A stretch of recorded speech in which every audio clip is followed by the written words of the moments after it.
ભાવનગરમાં નશાની હાલતમાં રિક્ષા ચલાવી 3 મહિલાને અડફેટે લીધી। પ્રાપ્ત થતી વિગતો અનુસાર ભાવનગર કરચલિયાપરા વિસ્તારમાં આવેલ પ્રેસ રોડ નજીક નશાની હાલતમાં રિક્ષા ચલાવી ચાલતી જતા 3 મહિલાને અડફેટે લેતા ઈજા પહોંચી હતી, જેમાં 3 મહિલાને સારવાર અર્થે ભાવનગર સર્ટી હોસ્પિટલ ખાતે ખસેડવામાં આવી હતી। Story report by Anil Gohil, Bhavnagar. કચ્છની પ્રજાનું માનીતું અને કચ્છની પ્રજાના સાથ સહકાર અને પ્રેમથી સાકાર થયેલું એલબી મોલ એટલે કે લુગડા બજાર ફેમિલી શોરૂમ। અમારું address Bhuj branch, Anam ring road, Bhuj, Kutch.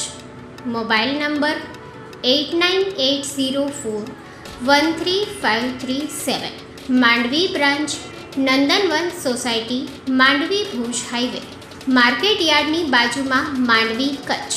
Mobile number 6353695514। નોંધ: રવિવારે આખો દિવસ શોરૂમ ખુલ્લો રહેશે।